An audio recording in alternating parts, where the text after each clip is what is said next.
Buenos días, mi nombre es Juan Diego Matallana Mi nombre es Juana Valentina Vargas Luis. y hoy vamos a hablarles sobre los temas fundamentales de la electricidad y el magnetismo. La resistencia eléctrica, la reducción de circuitos usando las leyes de Kirchhoff y la teoría de los campos magnéticos. Estos temas son muy importantes porque nos ayudan a entender cómo funcionan los circuitos eléctricos y cómo se relaciona la electricidad y los magnetismos. La resistencia eléctrica. La resistencia eléctrica es la oposición que presenta un material al paso de la corriente. Es decir, cuando los electrones intentan moverse por un conductor, chocan con los átomos del material y eso genera calor y pérdida de energía. La unidad de medida es el ohmio, representado por la letra griega omega. La resistencia depende del tipo de material, de la longitud del conductor y el grosor del cable.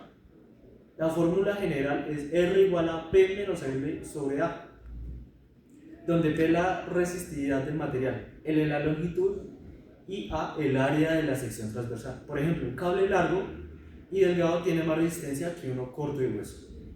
¿Qué factores influyen en la resistencia?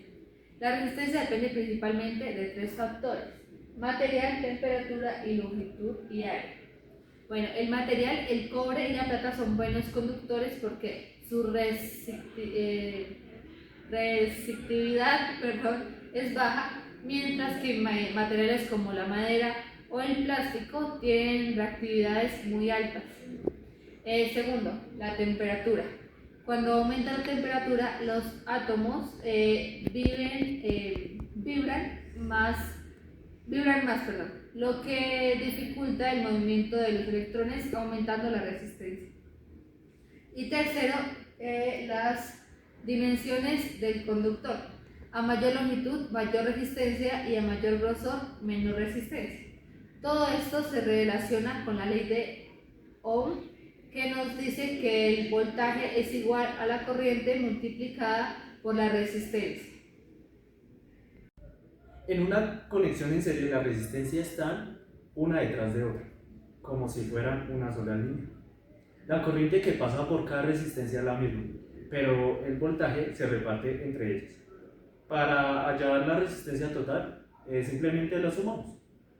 R total es igual a R sub 1 más R sub 2 más R sub 3. Por ejemplo, si tengo las tres resistencias, 5, 10 y 15 ohmios, la resistencia total sería de 30 ohmios. En este tipo de conexión, si una resistencia se daña o se desconecta, todo el circuito deja de funcionar.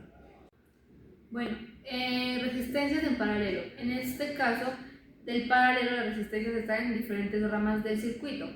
En este caso, el voltaje es el mismo de todas las ramas, pero la corriente se divide.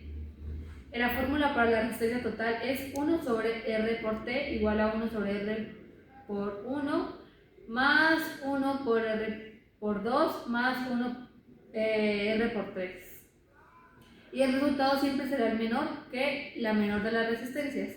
Por ejemplo, si tengo resistencias 4, 6 y 12, la resistencia total será de 2 ohmios.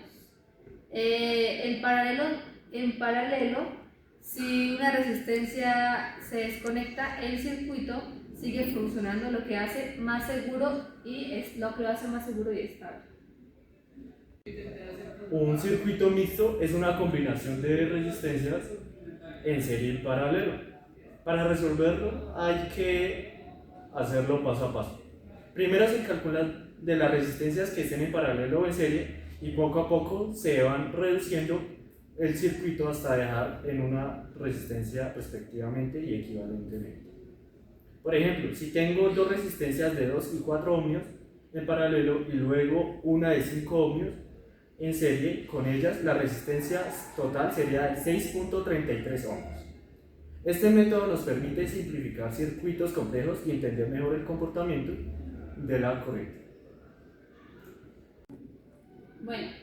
Las leyes de Kirchhoff son fundamentales para analizar circuitos eléctricos. La primera ley, conocida como ley de corrientes o ley de nodos, dice que en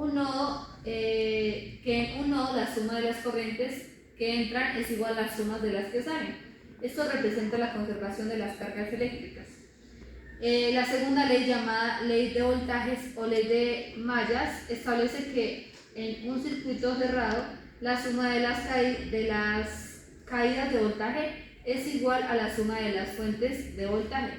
En otras palabras, la energía que entrega la fuente es igual a la que consumen las resistencias.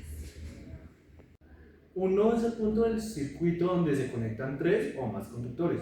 En los nodos aplicamos la ley de Kirchhoff para determinar cómo se reparte la corriente. Una malla es un camino cerrado dentro del circuito. En las mallas aplicamos la segunda ley de Kirchhoff para calcular los voltajes en cada parte. Usar estas dos leyes nos permiten analizar cualquier circuito, por muy complejo que sea, mediante ecuaciones matemáticas. Ejemplo práctico en Kirchhoff. Supongamos que tenemos una fuente de 12 voltios con 12 resistencias en serie y una en paralelo. Entonces, primero aplicamos la ley de mallas para calcular la corriente en cada parte. Luego usamos la ley de nodos para ver cómo se divide la corriente en cada rama. Al hacerlo, obtenemos valores distintos de corriente en cada resistencia, pero todas respetan la conservación de la carga y la energía. En este método nos permite analizar circuitos sin simplificarlos completamente, lo cual es muy último en ingeniería electrónica o ingeniería eléctrica. Un campo magnético es una región donde se ejerce una fuerza sobre materiales magnéticos, sobre cargas eléctricas en movimiento. Se representa con líneas de campo que van del polo norte a polo sur de un imán. Mientras más juntas estén las líneas, más fuerte será el campo. Los campos magnéticos pueden generarse naturalmente, como en los imanes, o artificialmente cuando una corriente eléctrica pasa por un conductor. Este fenómeno fue descubierto en el siglo XIX y marcó el inicio del estudio del electromagnetismo. Bueno, relación entre electricidad y magnetismo. La electricidad y el magnetismo están íntimamente relacionadas. Cuando una corriente eléctrica pasa por un conductor, genera un campo magnético a su alrededor. Y cuando un campo magnético cambia con el tiempo, puede generar corrientes eléctricas en un circuito. Esto se conoce como introducción electromagnética y fue descubierta por Michael Faraday. Gracias a este principio funcionan los motores eléctricos, los generadores, los transformadores y los electroimanes. Para concluir, podemos decir que la resistencia eléctrica controla el paso de la corriente en los circuitos. Las leyes de Kirchhoff son herramientas fundamentales para analizar cualquier circuito sin importar la complejidad. Finalmente, los campos magnéticos y la electricidad forman parte de un mismo fenómeno, el electromagnetismo, que está presente en casi todos los aparatos eléctricos que usamos hoy en día. Comprender estos conceptos nos permite entender el funcionamiento de los motores, transformadores, electroimanes y muchas más aplicaciones prácticas.